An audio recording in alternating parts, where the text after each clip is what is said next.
Here's Chris. Chris Cuomo here. Welcome to NewsNation. So let's talk turkey. My mother, overseeing the making of her famous breadless stuffing. A friend of mine, more than one actually, getting divorced. One is having a surprise baby. Someone has cancer. Another one actually beat a bad cancer, and their kid found out they do not have the cancer gene. Two people I really cared about are gone. There's some new babies. One guy just found out they had major blockages in two arteries, and they got it fixed, so they're okay. One is so pumped about their son moving home. Another one can't get theirs to move out. A third is not sending their kid to college, choosing trade school. I like it. A few are loving being empty nesters and are oddly affectionate with each other. And this amazing older gent I know is finally going to show his art. Why am I troubling you with all these? Because each and all are so much more important than who these people voted for. We share so much more as concerns than what has been used to divide us. And I say it that way on purpose. The division is intentional. Don't kid yourself. You think trans rights is an organic national concern? Whether Trump will cancel the Constitution, whether Harris and co. want to replace whites with migrants, this is all forced and blown out of proportion. And yet the real things that we all deal with are so familiar. I know you relate to so much of what I just shared about my people, and that is the point. So let's talk turkey. You know, I was doing a little research. We don't know exactly where that phrase comes from, by the way. Most agree that it's basically another way of saying straight talk for various reasons. And that is the best guidance for my approach to our first major post-election get-together. This is my favorite holiday. I think that's true for a lot of us. And the idea of counting people out because of whom they voted for does not work for me. Even if I saw the choices in the election as something profound in terms of the issues and significance, even if it were existential, even if philosophically and emotionally and morally it did not make sense to me to accommodate those who thought differently, pragmatically, for anyone scratching their head about how this election happened and what it means, any path to legitimate answers has to pass through people who saw it differently than you. So add some seats. I know a lot say, leave the politics and religion off the table. I don't buy it. Cuomo's love confrontation, but it's about how you disagree. It doesn't have to give you indigestion to be open to why people feel the way they do. Hell, you can play a game with it. Go around a table and count how many things everybody agrees on. There will be things. Even starting with the fact that you're thankful for everybody there, for good health, allowing you to be there. And then you can go on to how NewsNation is an oasis in a sea of bias. I mean it. I've never had people compliment where I work the way they do NewsNation. So spread it around the table. There is a place where the menu suits every appetite. And if it gets personal about who ran, if it's about Trump, the man waged an unprecedented comeback, mostly because the people wanted him to, based somewhat on his approach, but more so on real and common concerns about their financial and family security. He got more votes than Harris did for a reason. Democrats underperformed for a reason. And within that, there's a lot to work with that everyone cares about, no matter how you feel about him or Harris. And of course, Harris is not just her perceived inadequacies. Righties should be open to why some at the table felt differently about protecting minorities, why they don't laugh at Trump's more inflammatory suggestions. Believing in democratic ideals doesn't make you a communist any more than voting for Trump makes you a bigot. And lefties, it's not patently absurd to believe that Trump is just saying a lot of the things that you hate to get in your head and to rile up his base. The record shows that while his talk was and is singularly disruptive, his walk is much like other presidents from his party. And I suspect that will hold true now as well. And I use the word disruptive for a reason, because I guarantee the one prayer that will get an amen from everyone at your table is that whatever it is that is bigger than us and has a hand in what happens to us, we all pray for better from those in power and from each other. And it can start now and with us on Thanksgiving. So do what the day demands. Give thanks. I, for one, I am thankful. I am thankful I live in a place where change for the better is always possible. I am thankful that the election is over and without major incident. I am thankful to my bosses for believing me here, believing in me here at NewsNation. To Dusty for being everything. For my team for believing and grinding. But most of all, I'm so thankful for my wife and my kids, my family, my friends, the family I choose, that they're healthy. I'm so thankful for that. And that they have decided to give me so much more love and forgiveness than I deserve.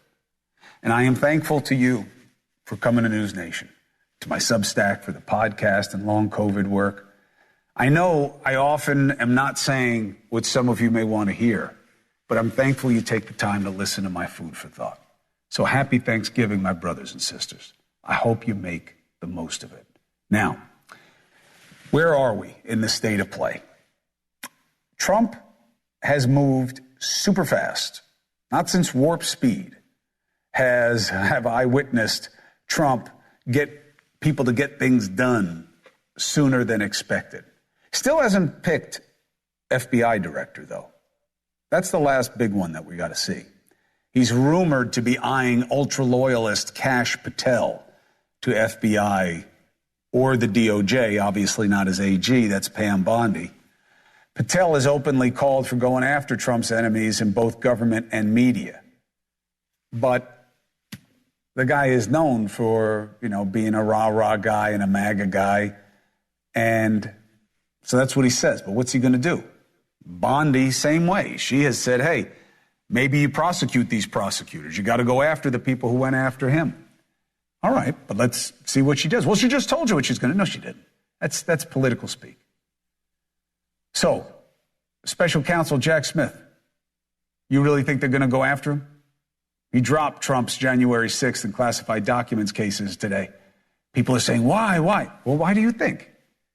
He's on his way out. He's not going to have the time to do this. It's just practicality. Oh, no one's above the law. Prosecutors make determinations.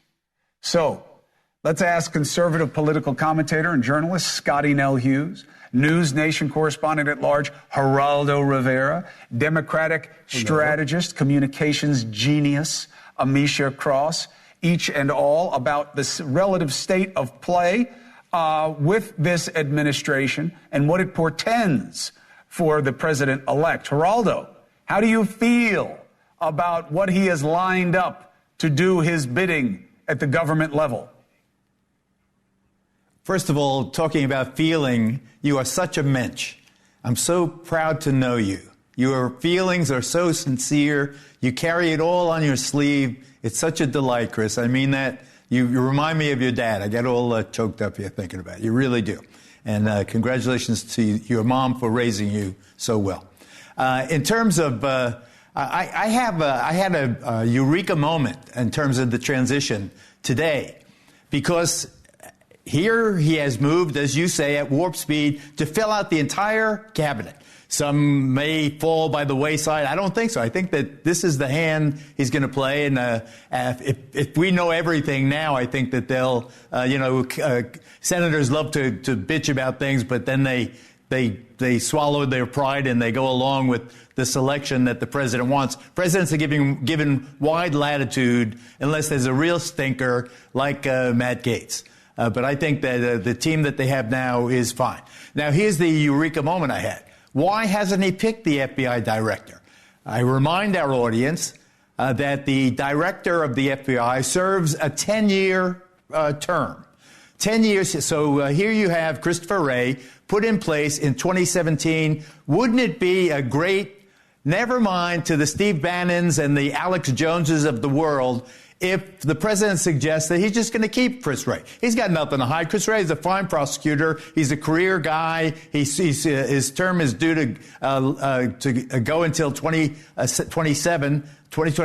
Just keep him in that job. And the Kash Patel. I mean, these people, the Steve Bannon, they were going to have revenge and retribution, and you'll be sorry because I have a great talk show on radio, and I wrote a book about government gangsters, and watch out for me. It's not going to happen. It's very, very hard to remember when they went after Eric Holder, Fast and Furious, contempt of Congress. What else happened the next day? Nothing. Everybody forgot about it. They embarrassed themselves. They held the first black attorney general in history in contempt of Congress. For what? For nothing. And I think that this is all this BS is a talk show nothing. It's going to. I don't think anything's going to come of it. They're going to have their hands full. They got 2 wars. Yeah. They got a lot of stuff going on. That's right. Things are going in the right direction for them as they come in. Scotty, I want you to hear the perspective from Geraldo and Amisha, and then I'm going to come to you for the home team. But the economy, Amisha, you see in this reporting now that Republicans think that the economy is better than they thought it was, and that the cost of Thanksgiving dinner is going to be less this year than it was last year. The reality is not necessarily what's being sold during the political season, but when you look at this team, do you believe that there is a legit basis of the kind of existential fears we're hearing coming out of the left? Well, before this show started, I think there was reporting that came out based on Trump reinstituting his conversations around tariffs specifically aimed at China and Canada. So we'll see how well the economy is doing after those go into effect. But absolutely, I think that people should be believed when they say that they are going to do what they say they're going to do. If you are hearing from Kash Patel that he is going to go after the enemies, I don't think that that's just rhetoric. I think that this is a guy who full-throatedly believes these things. But I also believe that in Donald Trump, he does not want a ton of controversial picks.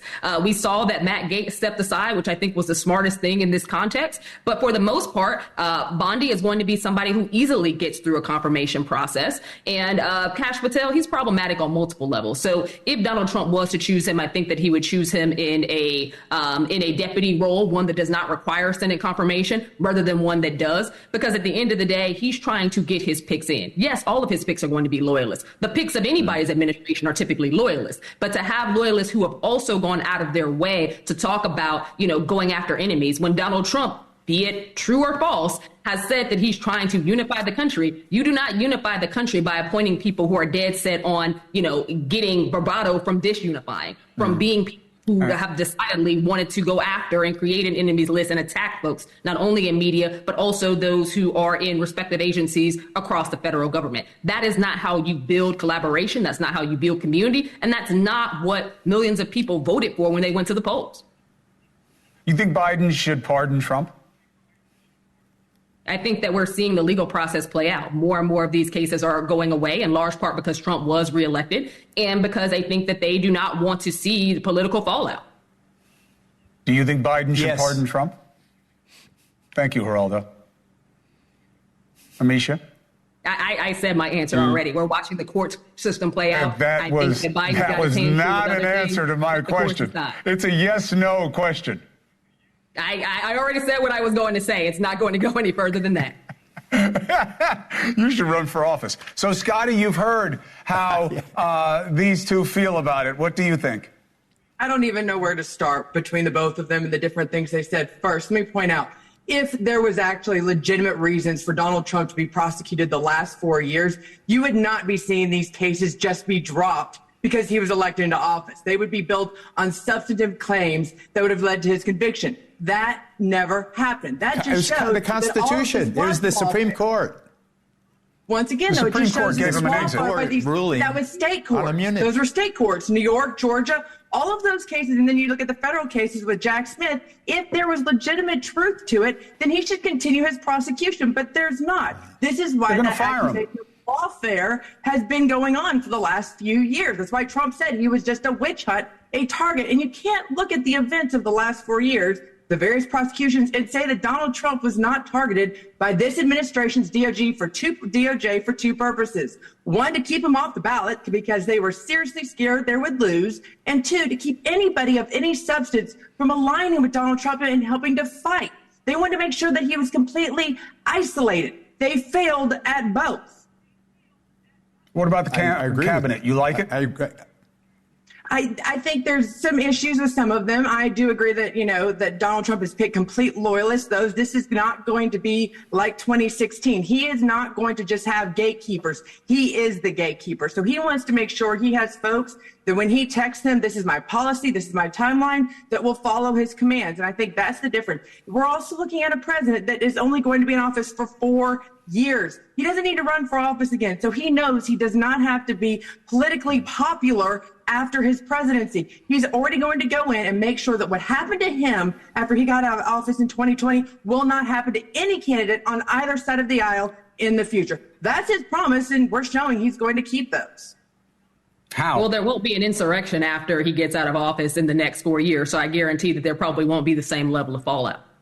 And yet there's been nobody has been charged with insurrection or sedation yet. Even of all of the 750 cases, there's not been one single charge of that yet. And Donald Trump was cleared of that after the Democrats targeted him with that false impeachment hearing in 2019. Those are just Democrat scare tactics and fear tactics that continuously, that's why we can't have a civil conversation in this country today. One last thing, and then President Biden should... Well, one last thing I want to get one more take from each of you guys. Go ahead, Geraldo.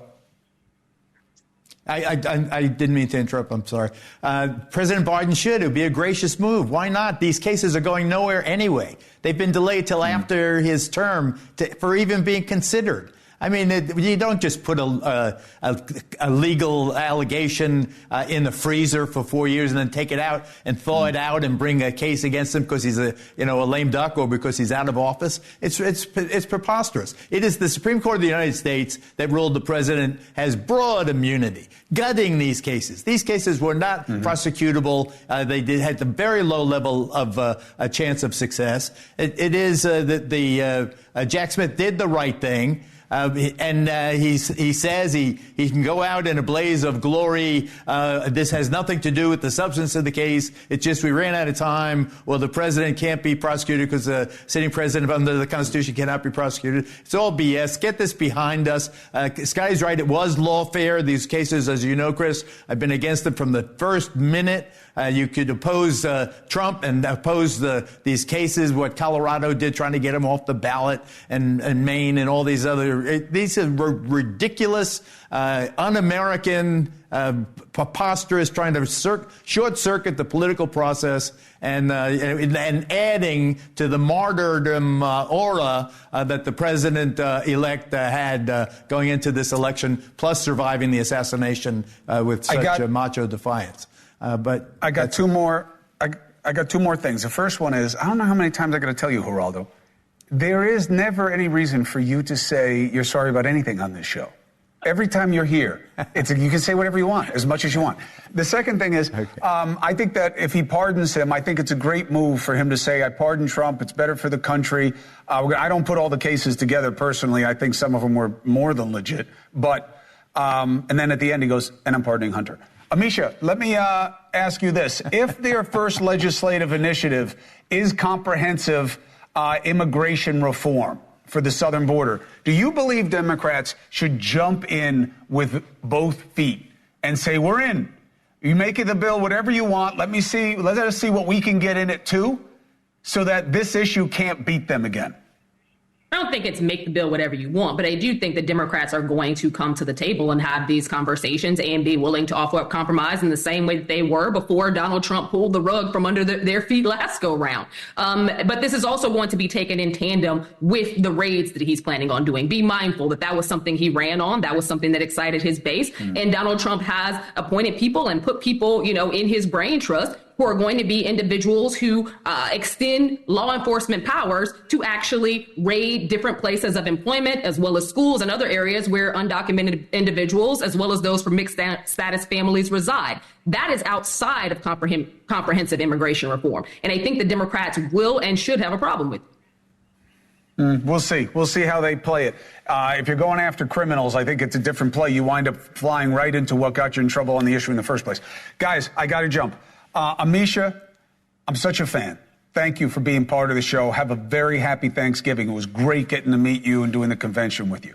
Scotty, always a blessing in my life. Best to you and the kids and the family for your Thanksgiving. And Geraldo, I love you. Thank you for saying kind things about me. We both know that I just understand how people feel because I am as flawed as any and then some. That's why. Guys, be well. Geraldo, I'll speak to you on Thanksgiving. I love each and all of you. Be well. 4 minutes and 5 seconds. Kamala Harris, I want to talk about the money thing. I don't understand where the money went. I don't get it. I feel like there's another layer to this story, like someone stole it or something. $1.5 billion in this amount of time? I don't get it. We're learning a little bit that helps me get it. $500 billion in advertising, $500 million and $500 million in advertising. Who they paid and how much doesn't make sense. So I'm bringing in the big shot, the mocker, the man, Mr. Morgan. He knows fundraising. He knows big money. What does he know about this? Next. First of all, stop sending me emails asking for money for the Harris-Walz campaign.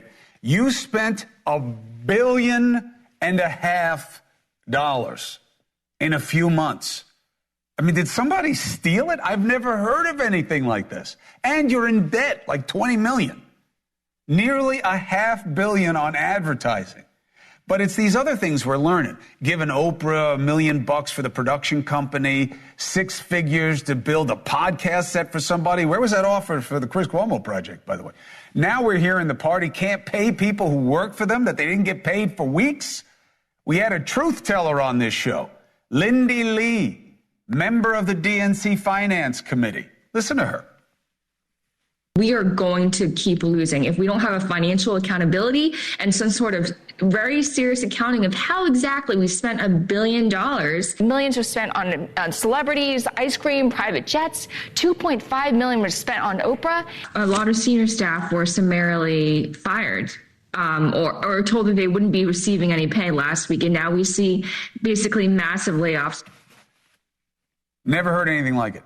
Joining me now is a man I trust and give to you as a gift, John Morgan, mega donor, the pioneer of legal representation in this country. Just look up his law firm. The name is Morgan, and he has raised a lot of money for Democrats. Happy Thanksgiving, big brother. Thank you very much for coming on this show and helping my audience. Thank you. Happy Thanksgiving. So, John, I never heard anything like this before. Do you think somebody stole the money? Well, maybe legally. I mean, look, to me, you remember the movie Mad Max when everybody just doing whatever they wanted, the end of the world? That's what happened here. All of a sudden, everybody's got the keys to the candy store. Ad buyers, talent, consultants. There's 100 days to do it. And the money started pouring in. Remember this, Chris. It wasn't pouring in for Harris. It was pouring in against Trump. Everybody that was voting and supporting Harris was really voting against Trump. And everybody that was voting for Trump was voting for Trump. So she had all this money coming in. She had all these consultants. And if you don't run the ads, you don't get paid for the buy. They were running ads in Florida, where I live, nonstop. And I'm like, why? I mean, are they running them in Alabama and Idaho too? And I'll tell you why. If you don't run the ads, the buyer doesn't get paid. A $900,000 to put her face on the Sphere in Las Vegas. In the Sphere, the ego, the crazy, the commissions. I was at the White House for a dinner Friday night, talking to a lot of people. And I'm telling you, man, there's a lot of whispering. There's a lot of names about who got paid this, who got paid that. And a lot of people got rich on the back of donors trying to stop Trump. And I think this disqualifies her forever. If you can't run a campaign, you can't run America. And that would be the argument just day one.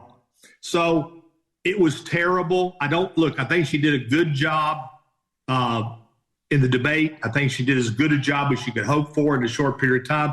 I told everybody, she should not have been the nominee. She was not going to win, and she didn't win, and she lost badly. So she's got to go figure out her life. She's in Hawaii. Tim Walz was at the dinner. She was in Hawaii. So she's having a call with donors this week. They tell me about her political future. I don't think she has a political future. So that's my thought on her. How bad is this for the party going forward? It's terrible because when you don't trust, it's like Andrew Gillum down here in Florida. He lost by just a little bit. Mm-hmm. But the money was, to DeSantis, just a little bit. But the money was so squandered and kept that, and he was going to take all that money he kept and rebuild the party. The Republicans got 1 million more voters now. What happened in Florida is with Gillum is going to the same thing is going to follow Harris for the rest of her career. She cannot be trusted with the money. And the party and the donors are going to be like, where is this money going? Look, the week of the election, a former ambassador called me and said, I'm having a fundraiser, this like 2 days before the election. I said, how can you spend the money? Well, we need it for GOTV. I said, no. I stopped giving once Biden was out. As you know, Chris, I said, that's it. I'm a Biden guy. I wasn't Harris. Do you think, how do you think Biden feels about the result?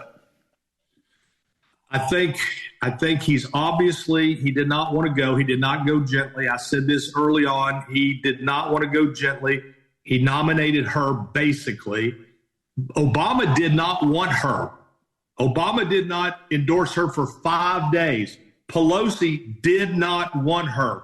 Pelosi told her California delegation, there'll be a conference, there'll be a caucus, there'll be a convention.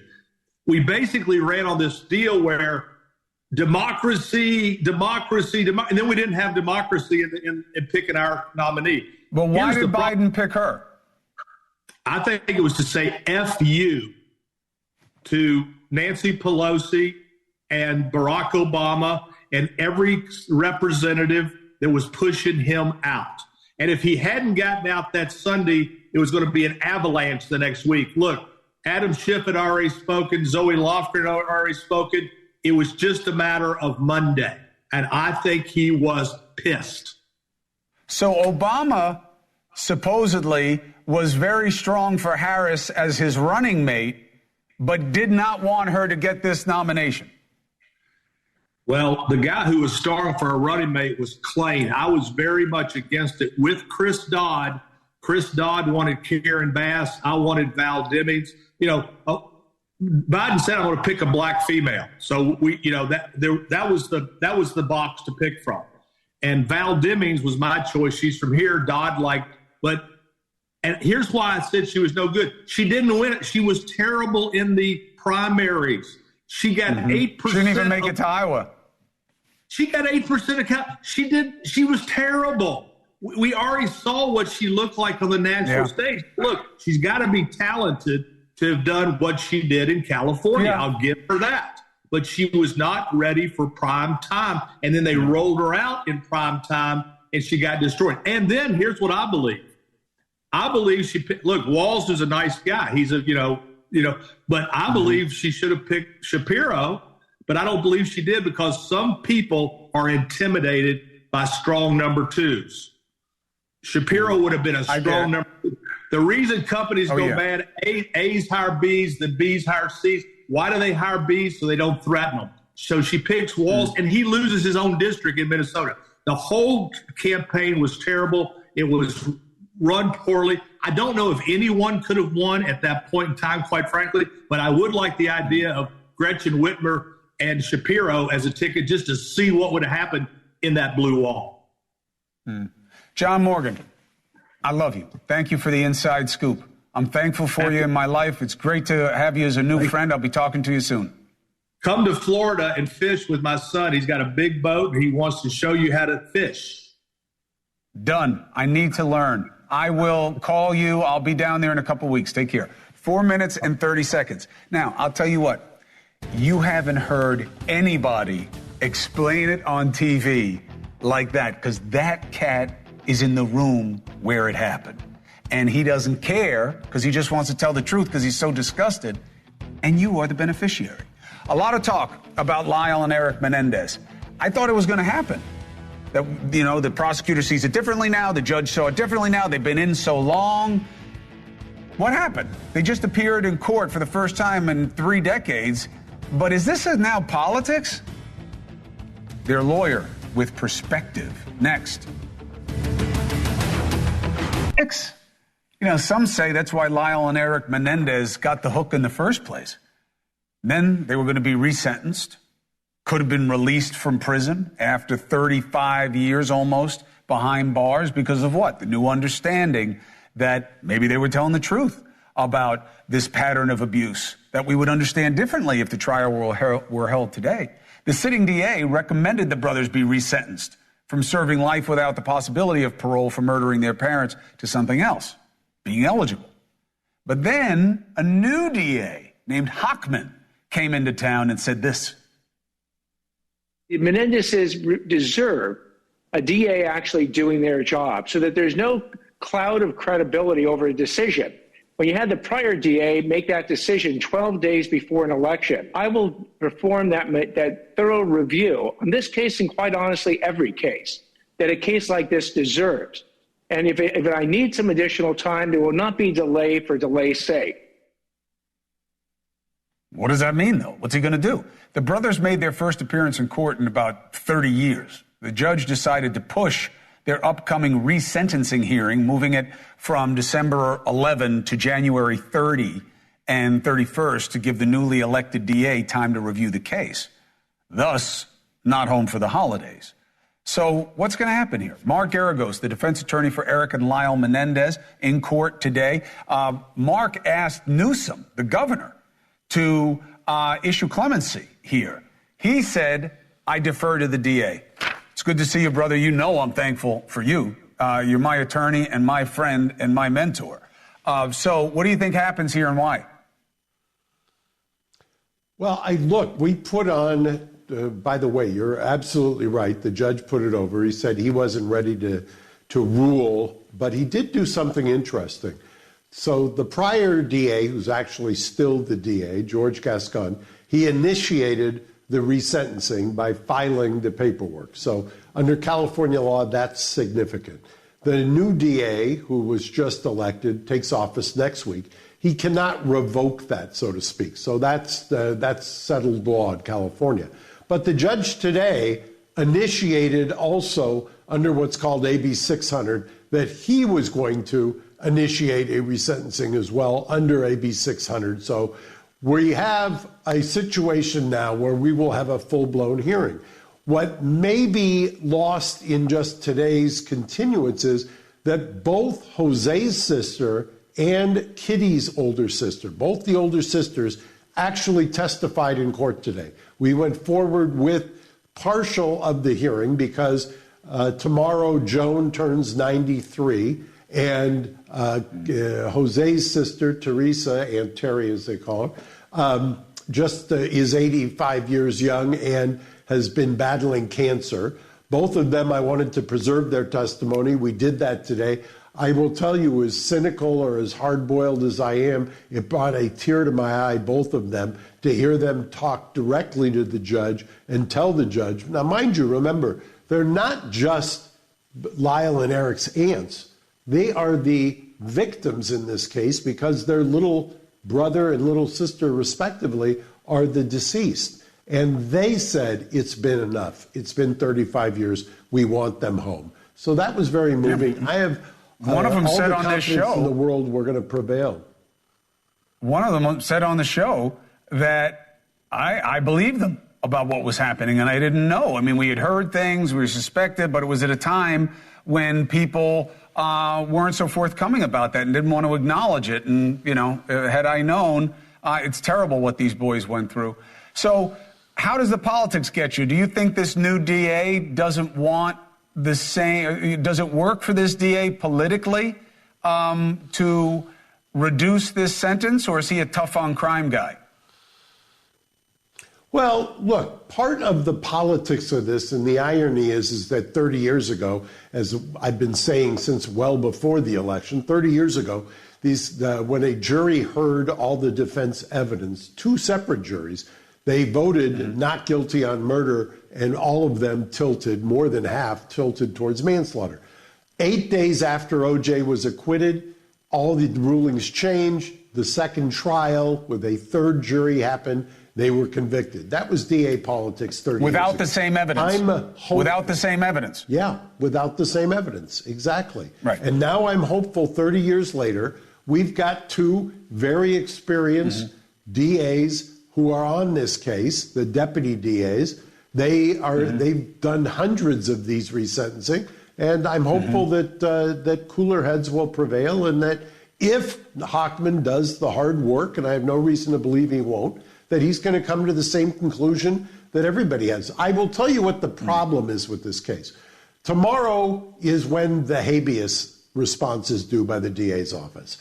I hate to make a prediction, but if it goes as I think it will go, have me on tomorrow and I'll tell you exactly what I think is really going on. And we'll wait till tomorrow to see whether the DA's office answers the habeas or not. All right. Mark Garagos, thank you very much, as always, for the perspective on the case to be continued. Thank you. 3 minutes, 45 seconds. Of course. Love you. 3 minutes and 45 seconds. Up next, all eyes are on the Middle East tonight. Maybe a ceasefire between Israel and Hezbollah. Now, I want to understand why this is happening and what is this side narrative that Bibi Netanyahu is saying he has to do it because of what the United States may be about to do to them? What? People who know, next.